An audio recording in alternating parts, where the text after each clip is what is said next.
For my sister's birthday, they rented a yacht, hired a band, and surprised her with a weekend getaway. For mine, a store-bought cookie and a card signed from all of us. When I didn't smile, my mom said, "What did you expect? You're not a kid anymore." I just blew out the candle, packed a bag, and left without saying a word. That night, my cousin texted, "Dad's crying. Where are you?" I, 26M, stared at the single cookie on the paper plate, a generic chocolate chip thing still in its plastic wrapper. The candle was crooked, probably pulled from last year's leftover party supplies. My family sat around the dining table, watching me with expectant faces like this pathetic display was supposed to make me grateful. 3 months ago, they'd rented a yacht for my sister's 23rd birthday. I'd watched from the dock as the boat pulled away, filled with her friends, a live band, and enough champagne to float a smaller vessel. She'd gotten a weekend in the Bahamas, a designer handbag, and enough Instagram content to last the rest of the year. Now here I was on my 26th, looking at a cookie that probably cost them $3. My mother cleared her throat and gestured toward the sad excuse for a celebration. She told me to make a wish and blow out the candle. Her tone was the same one she used when asking me to take out the trash. I asked what happened to the usual birthday dinner, the cake, the effort they put into literally everyone else's special day. My father shifted uncomfortably in his chair while my sister examined her nails with sudden intense interest. That's when my mother said it. She told me I wasn't a kid anymore, asked what I'd expected. The words hit like a physical blow. 26 apparently meant I'd aged out of basic human consideration. I looked around the table at these people who were supposed to love me. My younger sister got yachts and weekend getaways. My older brother had gotten a surprise party with 50 people just last year. But me? I got a convenience store cookie and the family's collective indifference. I blew out the candle without making a wish. What was the point? Then I stood up, told them thanks for the memorable evening, and walked upstairs to pack. My mother called after me, asking where I was going, but I didn't answer.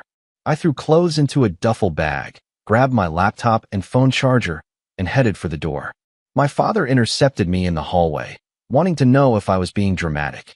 I told him I was being realistic. 20 minutes later, I was in my car with no destination in mind. I drove until I found a motel on the outskirts of town, paid cash for a week, and turned off my phone.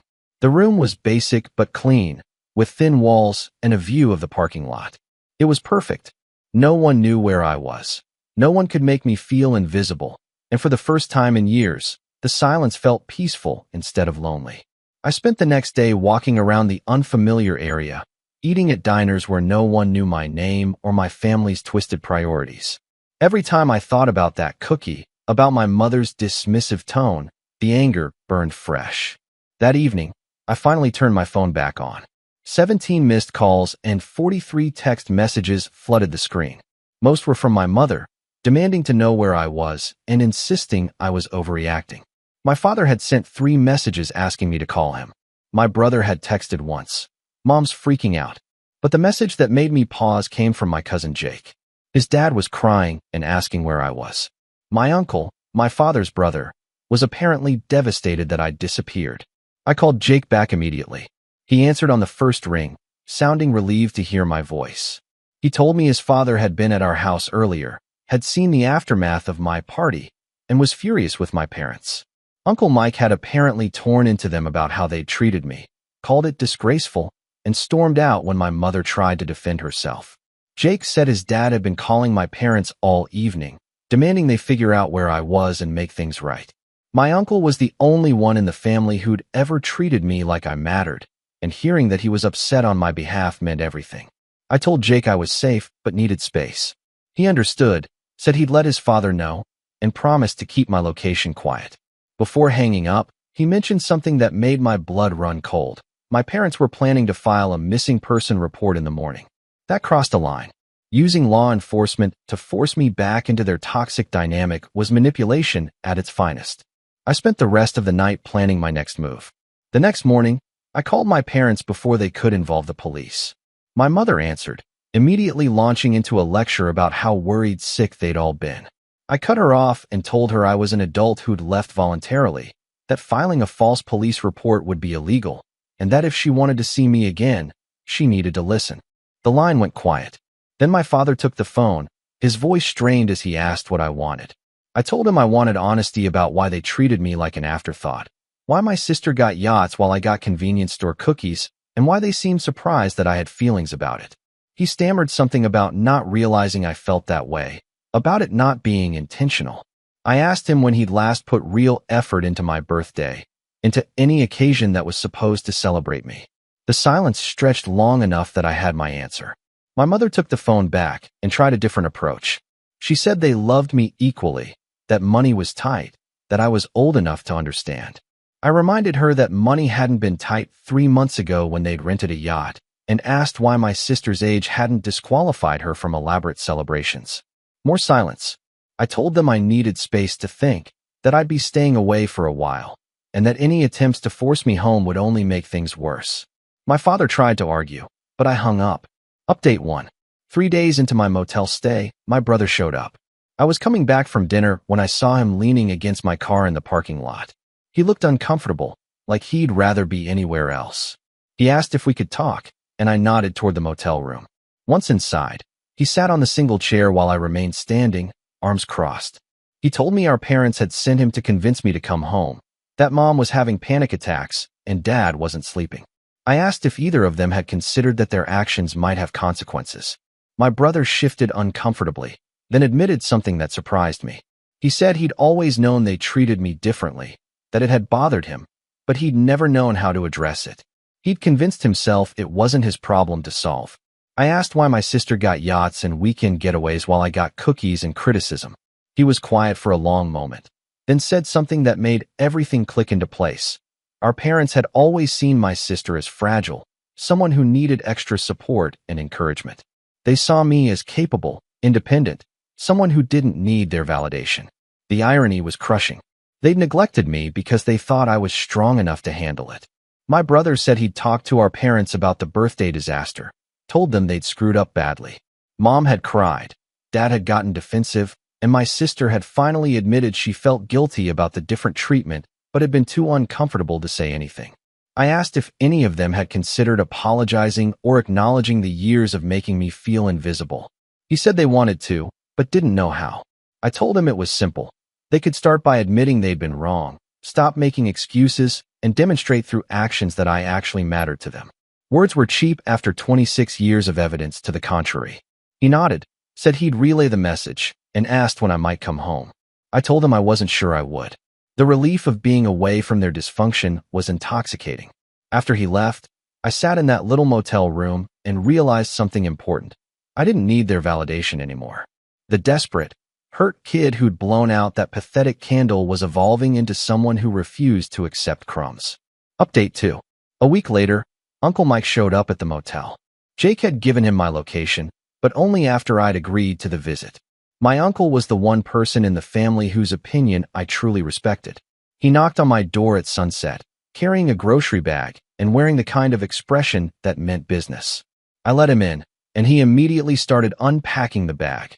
Real food, decent coffee, and a homemade chocolate cake with "Happy Belated Birthday" written in blue frosting.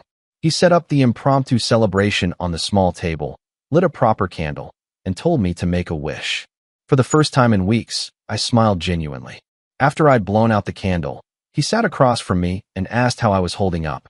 I told him about the relief of being away, about finally understanding that I'd been accepting unacceptable treatment for years. Uncle Mike nodded grimly and said he'd had a long conversation with my father about the family dynamics. Apparently, my dad had broken down and admitted they'd taken me for granted, assumed I didn't need the same level of attention as my siblings.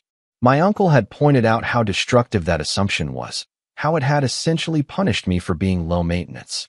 He'd told my parents that strength shouldn't be rewarded with neglect, and that they'd created a situation where I felt invisible in my own family. He said my mother had been defensive at first, insisting they loved all their children equally. But when he'd asked her to list the last 5 significant things they'd done to celebrate me specifically, she'd gone quiet. My uncle leaned back in his chair and asked what I wanted from the situation.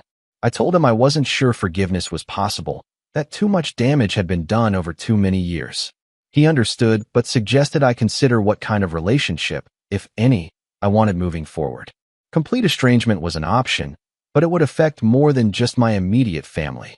That night, I thought about his words while eating real cake and drinking decent coffee.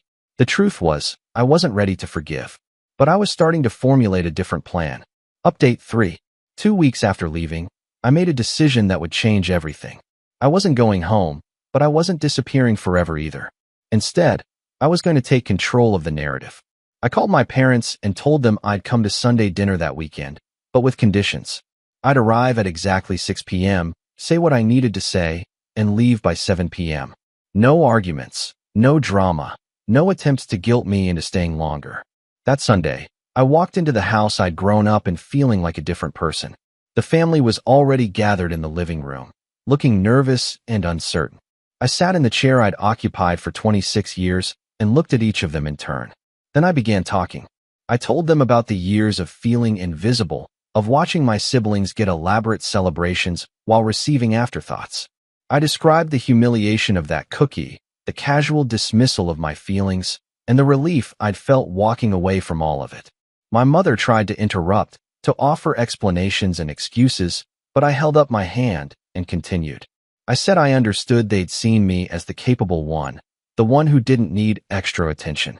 But I explained how that perception had become a prison, how it had taught me that my needs didn't matter as much as everyone else's. My father was crying openly now, and my sister looked stricken. My brother sat with his head in his hands. I told them I wasn't there for apologies or promises to do better. I was there to announce my new boundaries. I would no longer attend family gatherings where I felt like an afterthought. I wouldn't participate in birthdays, holidays, or celebrations unless they demonstrated genuine effort and consideration. Most importantly, I was moving out of state. I'd been offered a job in another city, and I was taking it. The physical distance would help me build a life where I wasn't constantly reminded of my place in the family hierarchy. My mother finally broke down, sobbing that she'd never meant to make me feel unloved. My father asked if there was anything they could do to fix things. I stood up and told them that some damage couldn't be undone, but they could work on not repeating the patterns with future relationships. I suggested they examine how they treated people they claimed to love and whether their actions matched their words. As I walked toward the door, my sister finally spoke up. She said she was sorry, that she'd known the treatment was unfair, but had been too selfish to risk losing her privileged position by speaking up. I nodded, told her I appreciated the honesty, and left. Final update. 6 months later, I'm settled in my new city with a job I love and friends who actually see me. The distance has given me clarity about my family that proximity never could. My parents have made some efforts to rebuild our relationship. They call regularly, send care packages, and have even visited twice. The conversations are still awkward, but there's genuine remorse in their actions now. My sister has been the biggest surprise. She's reached out consistently, actually putting effort into maintaining contact. She's even started calling out favoritism when she sees it in other families, like she's trying to atone for benefiting from it for so long. My brother remains largely unchanged, but that's fine. Not everyone needs to be close. Uncle Mike visits every few months, and those dinners are some of the best parts of my new life. He's proud of how I handled the situation, says it took courage to walk away from dysfunction even when it was comfortable. The most important thing I've learned is that family love isn't automatic or unconditional. It requires effort, consideration, and genuine care. When those elements are missing, blood relation becomes meaningless. I don't regret leaving that night. That convenience store cookie was the last straw, but it was also the beginning of my real life. Sometimes you have to lose a family to find yourself. My birthday this year was celebrated with friends who planned ahead, put thought into the celebration, and made me feel valued. It wasn't a yacht, but it was sincere, and that made all the difference. The angry, invisible kid who blew out that crooked candle 6 months ago would barely recognize the person I've become. I'm still learning to prioritize my own needs, but I'm getting better at it every day. As for forgiveness, I'm not there yet. Maybe I never will be, but I've found something better than forgiveness. I've found peace. And sometimes that's enough.